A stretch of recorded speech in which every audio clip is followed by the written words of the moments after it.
तो 4 राज्यों के नतीजे आपके सामने हैं। 3-1 स्कोर, 3 राज्य भारतीय जनता पार्टी के झोली में गए हैं। तेलंगाना कांग्रेस पार्टी ने जीता है। लेकिन अब ये चुनाव नतीजों के बाद नेताओं के दावों को परखने का वक्त भी है। राहुल गांधी के बड़े बोल, राहुल गांधी के बड़े दावे आपको हम सुनाना चाहते हैं। एक बार फिर राहुल गांधी का चुनावी विश्लेषण पूरी तरीके से फेल साबित हुआ। राहुल गांधी ओवर कॉन्फिडेंस में थे, अब इसमें कोई शक नहीं है। और शायद उनके इस ओवर कॉन्फिडेंस की वजह से ही कांग्रेस पार्टी की नतीजों में यह बर्बादी आपको दिखाई दे रही है। और प्रधानमंत्री नरेंद्र मोदी का आत्मविश्वास बीजेपी की बंपर जीत की गारंटी बना और मोदी की गारंटी को जनता ने हाथों हाथ लिया।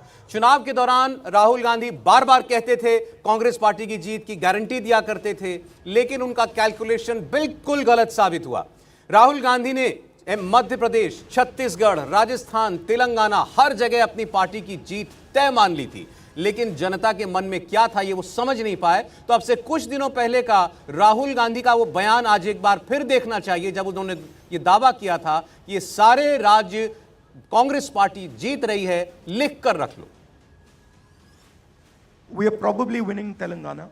Right. We are certainly winning Madhya Pradesh. We are certainly winning Chhattisgarh. Okay. Rajasthan, we are very close and we think we'll be able to win. इतनी सर्टेनिटी थी, इतना कन्विक्शन उनके बयान में था कि ऐसा हो सकता है कई लोगों को लगा हो कि वाकई में स्कोर कार्ड कुछ ऐसा ही रहने वाला है। उन्होंने हिंदी में भी एक बार बयान दिया था, तब उन्होंने ये कहा था कि लिख कर रख लो ये होने वाला है। लेकिन हुआ इसके ठीक उलट। 3 राज्यों में बीजेपी की सरकार बन रही है। राजस्थान के मुख्यमंत्री अशोक गहलोत ने समय ले लिया है, वो राज्यपाल से मुलाकात करेंगे। शाम 5:30 बजे अपना इस्तीफा उन्हें सौंपेंगे।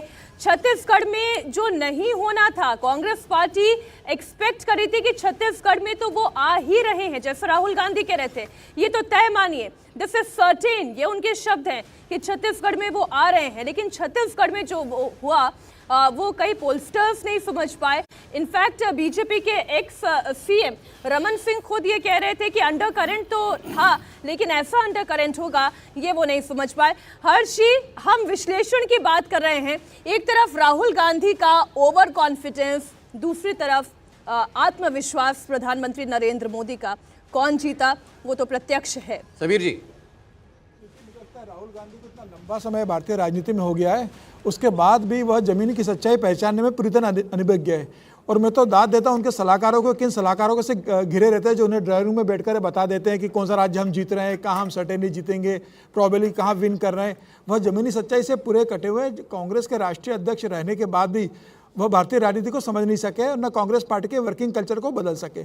मुझे लग रहा है राहुल गांधी अपने मुख्यमंत्रियों के ऊपर पूरे निर्भर रहते हैं। अशोक गहलोत ने कहा कि साहब हम जीतेंगे, तो जीता हुआ मान लिया। कमलनाथ ने कह दिया कि मैं 150 से ज़्यादा सीटें ला रहा हूं, तो उन्होंने 150 सीटें से ज़्यादा बोल दिया। भूपेश बघेल ने कह दिया कि भारतीय जनता पार्टी तो कहीं पिक्चर में ही नहीं है, यहाँ पर तो एक तरफा जीत होगी, तो उन्होंने इस बात को भी मान लिया। मुझे लग रहा है राहुल गांधी को अपने सलाहकारों को सिर्फ छुटकारा पाना चाहिए और ज़मीनी हकीकत को समझना चाहिए, तभी वो भारतीय राजनीति में टिक पाएंगे। अगर वो अपने सलाहकारों से भरोसे रहेंगे तो इसी तरह से हारते रहेंगे और कांग्रेस की लुटिया डुबाते रहेंगे। देखिए, वो अपनी पार्टी की जीत की तो भविष्यवाणी कर ही रहे थे। शिवराज सिंह चौहान के भविष्य के बारे में भी उन्होंने कहना शुरू कर दिया था। क्या कहा था शिवराज सिंह चौहान के बारे में, ये भी देखिए। देयर आर 4 हमारे 4 चीफ मिनिस्टर्स हैं, 4 में से 3 ओबीसी वर्ग के हैं। बीजेपी के 10 चीफ मिनिस्टर हैं, 1 ओबीसी वर्ग के हैं, और वो भी कुछ ही दिन में चीफ मिनिस्टर नहीं रहेंगे। अब भारतीय जनता पार्टी किसको मुख्यमंत्री बनाती है, वो ओबीसी के होते हैं या नहीं, ये तो पता चल जाएगा। लेकिन उनकी पार्टी के ओबीसी के मुख्यमंत्री चले गए, इसमें कोई शक नहीं है। और राहुल गांधी की सारा कैंपेन, ये जातीय जनगणना, ओबीसी जितना उन्होंने किया, जनता के अंदर मतलब कोई बज़ नहीं था इस चीज़ का। बिल्कुल सौरभ, मुझे लगता है कि बहुत जल्द राहुल गांधी एक बयान देने वाले हैं कि मुझे इतना सीरियसली मत लिया कीजिए। उनकी बातों को इतना सीरियसली लेकर, पॉलिटिकली मैं बात कर रहा हूँ, कि जैसे जैसे इश्यूज़ आप वो उठाते हैं, आप सीधे समझ में आएगा कि पता नहीं ग्राउंड्स की बात कितनी वो समझ पाते हैं, उनका सिस्टम कैसा है। जैसे देश के प्रधानमंत्री नरेंद्र मोदी ओबीसी कम्युनिटी के हैं, राहुल गांधी खुद को बताते हैं कि दत्तात्रेय ब्राह्मण, और वो व्यक्ति अगर ओबीसी कार्ड को लेकर प्रधानमंत्री नरेंद्र मोदी के ऊपर अटैक करने की कोशिश करे तो ग्राउंड पे इसका असर कैसे हो सकता है, कैसे ये समझ में आ सकता है ग्राउंड पे लोगों को। अगर वो ओबीसी की ज़्यादा बात करेंगे तो लोग तो यही सोचेगा ना कि हाँ ठीक है, नरेंद्र मोदी तो है ना ओबीसी, फिर से इन्हीं को वोट देना चाहिए। तो और ऐसे अनेक उदाहरण आप उठाकर देखेंगे तो समझ में आएगा कि राहुल गांधी और इश्यूज़ का चयन, उन दोनों में कोई ज़बरदस्त डिस्कनेक्ट रहता है। प्रधानमंत्री नरेंद्र मोदी की छवि को लेके ही कहे तो कौन इस बात को मानेगा कि करप्शन का मसला आप उठाएंगे तो वो उनके ऊपर चिपकेगा। दूसरे इशूज जरूर है जो कि चिपक सकता है, तो उन मुद्दों का चयन नहीं कर पाना राहुल गांधी की सबसे बड़ी असफलता है। और जो लोगों से बातचीत करके समझ में आता है कि शायद उनकी टीम इस तरह के नैरेटिव को और आगे बढ़ाती है जिसका ग्राउंड पे बहुत ज़्यादा असर नहीं हो। जैसे आज हमें ये बताया गया कि अब नॉर्थ वर्सेस साउथ के नैरेटिव को और आगे किया जाएगा। आप समझें कि ये ऐसा करके पार्टी अच्छा करेगी या बुरा करेगी। राहुल गांधी के करीबी ने इस प्रकार का ट्वीट भी किया है कि आज के नतीजे के बाद ये दिख रहा है कि नॉर्थ साउथ डिवाइड और ज़्यादा थिक हो गया है। तो समझ में आ सकता है कि सिर्फ इसीलिए कि तेलंगाना वो जीत गए और उत्तर में भारतीय जनता पार्टी जीत गई, मतलब इससे उन्होंने पूरे देश का मिजाज बता दिया। ये और बड़ा क्या नुकसान नहीं होगा राघवन पार्टी के लिए, कांग्रेस के लिए? की बात कर लें, खास तौर पर तेलंगाना की बात कर लें, तो अभी जो दो बड़े नेता हैं वहाँ पर मंसूर अली खान और माणिक्यम टैगोर, उनसे कुछ देर पहले मेरी फ़ोन पर बात हुई थी। वहाँ पर वो बहुत ज़्यादा खुश लग रहे हैं। 9 दिसंबर की तारीख तय की जा रही है। ये माना जा रहा है कि 9 दिसंबर को, जिस दिन सोनिया गांधी का जन्मदिन है, उस दिन वहाँ पर शपथ ग्रहण समारोह होगा। अब मुख्यमंत्री की दौड़ में कौन कौन है, इस पर भी अब चर्चा होने लगी। हालांकि रेवंत रेड्डी को इसका श्रेय दिया जाना चाहिए। सौरभ, बहुत इंटरेस्टिंगली जो असदुद्दीन ओवैसी हैं वो रेवंत रेड्डी को आरएसएस का अन्ना बुलाते हैं। उनका जो स्टूडेंट पॉलिटिक्स था वो एबीवीपी से था, लेकिन अब जो ऐसा लग रहा है कि 3-4 और चेहरे हैं जो मुख्यमंत्री की रेस में सीनियर लीडर्स हैं। तेलंगाना कांग्रेस पार्टी जीती, इसमें कोई शक नहीं है और श्रेय राहुल गांधी को मिले, उनकी पार्टी को मिले, किसी को कोई एतराज नहीं हो सकता। लेकिन उनके जैसा नेता, अपनी पार्टी का सबसे बड़ा नेता, नॉर्थ साउथ की बात करने लगे, उनकी पार्टी नॉर्थ साउथ डिवाइड की बात करने लगे, कैसे किया जा सकता? मतलब कोई पार्टी ये कैसे कर सकती है? और आपने अपने आप को उत्तर भारत में पहले खत्म मान लिया। इसमें आप देखिए सौरभ जी, जो आज परिणाम आए मध्य प्रदेश, राजस्थान और छत्तीसगढ़ के, नॉर्थ इंडिया के अंदर कांग्रेस लगभग अब साफ हो गई है। और इन उत्तर भारतीय राज्यों से 2024 के लोकसभा चुनाव में कांग्रेस का वैसे ही प्रदर्शन रहने वाला है जो 2014 में और 2019 में रहा था। वहाँ कांग्रेस को कोई सीटें नहीं मिलने वाली है। कर्नाटका की जीत के बाद और अब तेलंगाना की जीत के बाद कांग्रेस ये बात मान के चल रही है कि उन्हें अगर लोकसभा में कुछ सीटें मिलेगी तो वो दक्षिण के राज्यों से ही मिलेगी। उत्तर भारत में उनके लिए कोई भविष्य नहीं है। और इसी को ध्यान में रखते हुए मुझे लग रहा है कि अब वो उत्तर बनाम दक्षिण की बात करेंगे और दक्षिण में कांग्रेस ज़्यादा फोकस करेगी और कोशिश करेगी वहाँ से ज़्यादा सीट से जीतकर अपनी स्थिति बेहतर कर सके। यह बात तय है कि अब 2024 के चुनाव के लिए उत्तर भारत में कांग्रेस के लिए बहुत ज़्यादा स्पेस बचा नहीं है। कांग्रेस नॉर्थ का मुझे लगता है अपनी भरपाई जो है वो साउथ इंडिया में करना चाहती है। ये एक पॉलिटिक्स पहले भी हमने देखा था कि कांग्रेस पार्टी का फोकस जो है कर्नाटका के बाद उनको लगता है कि क्योंकि कर्नाटक में सिर्फ एक एमपी है कांग्रेस पार्टी का, अब उनको लगता है कि अब सत्ता में आए हैं तो बदलेंगे। अब जहाँ तक बात है राहुल गांधी की, मुझे जो लगता है कि एक बड़ा फेलियर ये है कि कांग्रेस पार्टी का जो सेंट्रल लीडरशिप था ना, एक ओवर आर्चिंग बॉडी जो होती है किसी भी पार्टी का, जो केंद्रीय नेतृत्व होता है और जो राज्य का नेतृत्व होता है, उसके बीच में समन्वय होता है जब चुनाव लड़ता है। वो मुझे, जब उनकी स्टेट यूनिट चुनाव लड़ती है, वो मुझे पूरी तरह से इन सारे असेंबली इलेक्शंस में मिसिंग लगा। अशोक गहलोत अपना चुनाव लड़ रहे थे, काफ़ी सारे कैंडिडेट से उस दौरान बात हुई तो वो कहते थे कि अशोक गहलोत अपने चुनाव में बिजी हैं, वो सिर्फ अपना देख रहे हैं और बाकी पार्टी को किसी से पड़ी नहीं है, इंचार्ज बहुत ज़्यादा एक्टिव नहीं है। राहुल गांधी या केंद्रीय नेतृत्व का ये कर्तव्य बनता था कि वो इंश्योर करें कि कम से कम चुनाव के टाइम पे तमाम जो धड़े हैं, तमाम जो फैक्शंस हैं, उनको साथ लेकर आएं। एक मिनट जरा, प्रहलाद पटेल मंत्री चुनाव लड़े मध्य प्रदेश से, कुछ बोल रहे हैं इस वक्त, सुनते हैं। और वो परिणाम के रूप में आज दिख रहा है। दूसरा, मैंने कहा था कि 5 राज्यों में हमारा जो पिछला परफॉर्मेंस है मुझसे ऊपर जाएंगे, वो भी सच साबित हो गया। तीसरी बात मैंने कही थी, ये मोदी नाम का मैजिक है, कार्य प्रणाली का जो परिवर्तन है और जो कार्य प्रणाली के 4 स्तंभ हैं, गरीब कल्याण का संकल्प, महिला सशक्तिकरण और युवाओं के भविष्य की चिंता कि उनका जीवन हमसे बेहतर हो और किसान का सम्मान भी रहे और उसकी परिश्रम की कीमत भी उसको मिले। ये ऐसे 4 पैरामीटर थे जिनको ये ऊंचाइयां छूनी ही थी। मध्य प्रदेश जैसा राज्य जब देश में नंबर 1 पर होगा तब भारत माता नंबर 1 पर होगी। तो मुझे लगता है कि ये जो परिणाम है, इस बात के लिए मैं अब मध्य प्रदेश की जनता का आभारी हूँ, उनका अभिनंदन करता हूँ और कार्यकर्ताओं को बधाई देता हूँ। और इसलिए और ये एक बात यहाँ रुकने वाली नहीं है, अभी हमें बहुत ऊंचाइयों तक जाना है कि सबको अभी से फिर से काम पर लगने की जरूरत है।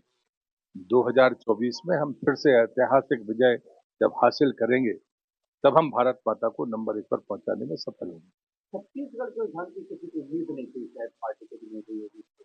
नहीं, मैंने पहले भी कहा था, सुबह भी मैंने आपसे कहा था, ये रुझान हमें सफलता देंगे और वो रुझान सामने परिणाम के तौर पर अब सामने आ गए।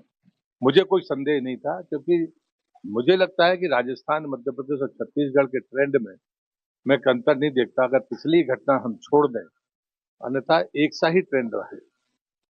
इस आखिरी समय की कांग्रेस की हार में क्या आप सनातन या जाति में बांटने का काम करते हैं? कांग्रेस का चेहरा बेनकाब। इसमें सौरभ आप देखें तो जो बात ये कह रहे थे ना, वाकई बीजेपी के मैनिफेस्टो जिस दिन लॉन्च हो रहा था भोपाल में, उस दिन भी जब वो मिले, उस दिन उनका कहना था कि लिख के रखो 130 से 140 सीटें हमारी आ रही हैं। फिर वोटिंग के बाद भी लगातार इस बात को कहते रहे, और बीच में जब एक बार मैंने उनको कहा कि कुछ आपके बड़े नेता तो कह रहे हैं कि 120 के आसपास रहेगा, बोले कि नहीं, उनको वो लोग जो भी कहें 140 150 हम लोग जा रहे हैं।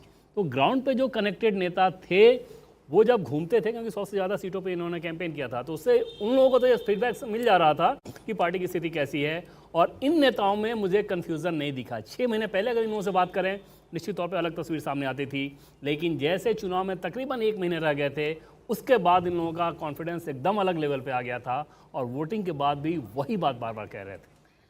तो प्रहलाद पटेल जी का कैलकुलेशन तो पास हो गया, लेकिन राहुल गांधी का कैलकुलेशन फेल हो गया। और अगर हम रीजन वाइज अगर बात करें तो रीजन वाइज भी आप मध्य प्रदेश की स्थिति देखेंगे, बीजेपी हर रीजन में आगे दिखाई दे रही है। कास्ट फैक्टर यहां पर फेल हो गया। आप देखें,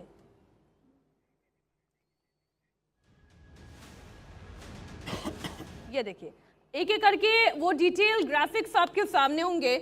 आप देखिए, अगर असेंबली इलेक्शन के रीजन वाइज आप परिणाम देखेंगे तो आदिवासी जो इलाका है, आदिवासी इलाके में बीजेपी 40 सीटों पर बढ़त बनाए हुए है, कांग्रेस पार्टी 24 पर, और अन्य के पास एक। ब्राह्मण फैक्टर की यदि हम बात करें तो ब्राह्मण किसके साथ जाता हुआ दिखाई दिया, इसमें कोई दो राय होनी नहीं चाहिए।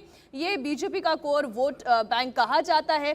37 सीटों पर यहाँ बीजेपी आगे और कांग्रेस पार्टी 7 पर। लोधी समाज की बात कर लेते हैं, उसके भी आंकड़े आपकी स्क्रीन पर जो है हमारे जा रहे हैं।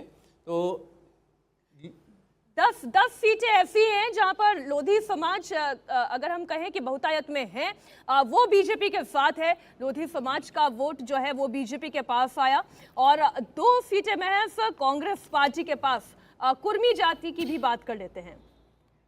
ये 6 और 2, इस जहां पर उनका दबदबा है, प्रभाव है, वहां पर कुर्मी समाज की 6 सीटें जो हैं वो भारतीय जनता पार्टी के पक्ष में जाती हुई दिखाई दे रही हैं। 2 सीटों पर कांग्रेस पार्टी बढ़त बनाए हुए अभी तक ये देखने को मिल रहा है। तो ओबीसी समाज में क्योंकि इतनी चर्चा हुई इन चुनावों के अंदर कि ओबीसी जातिगत जनगणना होनी चाहिए, ओबीसी समाज का एक्सरे कहा करते थे, देश का एक्सरे कहा करते थे राहुल गांधी, तो वो इन नतीजों में साफ दिखाई दे रहा है कि उनकी बात कितना लोगों ने समझी।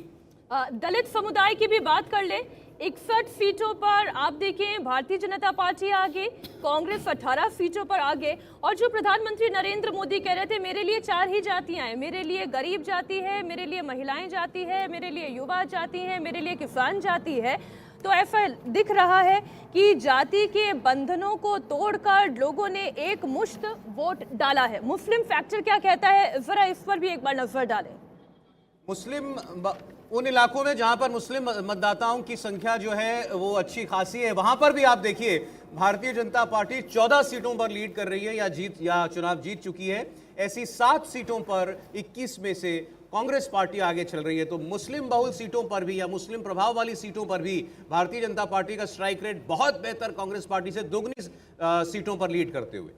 और यही शिवराज सिंह चौहान कह रहे थे, वो ये कहते मुझे ये लगता है कि बहुत सारे हमारे मुस्लिम बहनों ने भी हमें वोट किया है, और अगर मुस्लिम बहुल सीटों पर भी बीजेपी आगे है तो ये इंडिकेशन हो सकता है।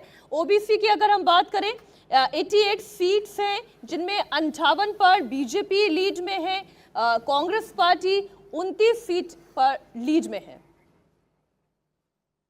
ऐसे ही पवार वर्ग का जहां पर कुछ प्रभाव है, उनमें आप देखेंगे ऐसी 6 सीटें हैं जिसमें बीजेपी 5 पर आगे है और कांग्रेस पार्टी 1 सीट पर आगे चल रही है। आइए जो ठाकुर वोट बैंक है, जरा उनकी भी बात कर लेते हैं। 17 सीटें ऐसी हैं जहां पर ठाकुरों का प्रभुत्व, वहां पर 14 सीटों पर बीजेपी लीड, 3 सीटों पर कांग्रेस की लीड दिखाई दे रही है। फिर आप देखें कि चाहे जो जाति हो, ब्राह्मण हो, ठाकुर हो, ओबीसी हो, दलित हो, मुस्लिम हो, आप देखें धर्म के लिहाज से भी और जाति के लिहाज से भी भारतीय जनता पार्टी हर स्थिति में गेन करती नजर आ रही है। यादव समाज का जहां जहां पर थोड़ा प्रभाव है, ऐसी 7 सीटों में 4 पर भारतीय जनता पार्टी और 3 पर कांग्रेस पार्टी आगे चलती हुई इस वक्त दिखाई दे रही है। यादव समाज का जहां पर कुछ प्रभुत्व है, उन सीटों की हम लोग बात कर रहे हैं। 7 में से 4 पर बीजेपी और 3 पर कांग्रेस पार्टी लीड करती हुई दिखाई दे रही है। तो ओवरऑल पिक्चर राहुल जी ये कहती है कि जाति की बात भले ही कितनी की गई हो, राहुल गांधी की ओर से कास्ट सेंसस की बात को लेकर उन्होंने हिंदू धर्म में ये जो वोट का विभाजन करने का अगर उस पार्टी का प्रयास भी था तो ये प्रयास तो पूरी तरीके से फेल साबित हुआ। देखिए, जो मध्य प्रदेश में जातीय समीकरण अगर और ख़ास तौर से जो ओबीसी का समीकरण है उसको समझना हो तो हमें महाकौशल के रीजन को देखना होगा। वहाँ पे देखिए लोधी, पटेल, कुर्मी, गोंड और ट्राइबल्स, ये सारा कम्बिनेशन वहाँ पे दिखाई देता है। और अगर वहाँ पे बीजेपी जो है उसने बेहतर प्रदर्शन किया है तो ज़रूर है कि पूरा समीकरण फेल हुआ है।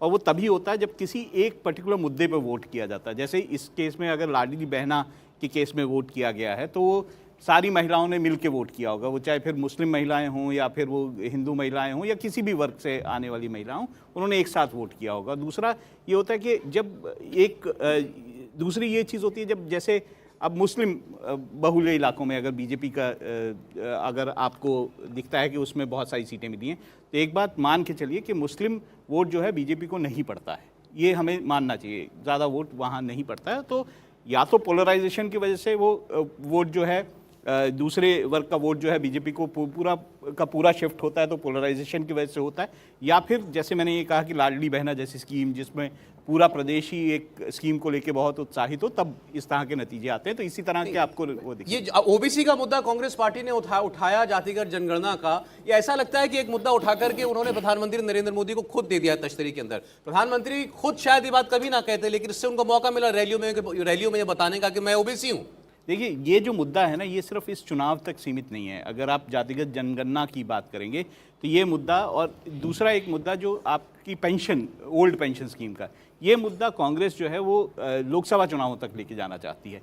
और अगर आपने जातिगत जनगणना की मुद्दे की बात की हो तो बीजेपी के नेता भी उस पर बोलने से बचते हैं, उसको ज़्यादा तूल नहीं देते हैं। वो ये नहीं कहते हैं कि अच्छा नहीं होनी चाहिए।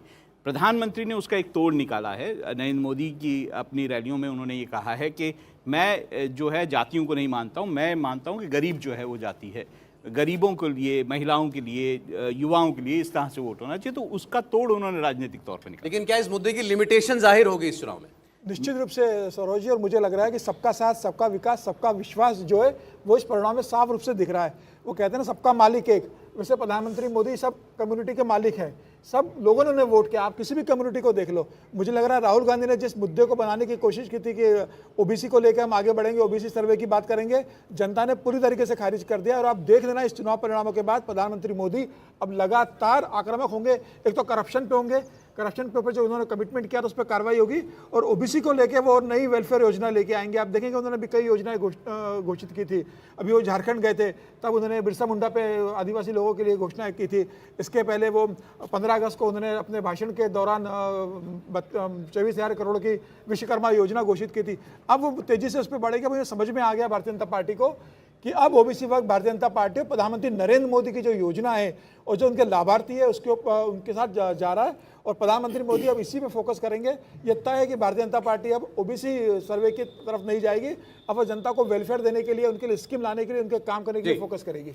और वही प्रोजेक्शन जो है पार्टी का उस ट्वीट के बाद दिखाई देता है, और फिर एक एक करके जितने भी पार्टी के लीडर्स हैं बीजेपी के, वो वही ट्वीट कर रहे हैं, एक्सपोज करते हुए कह रहे हैं कि मोदी की गारंटी चल रही है इस देश में, और वो गारंटी है सोशल स्कीम्स को लेकर, वेलफेयर स्कीम्स को लेकर, सबका साथ सबका विकास को लेकर।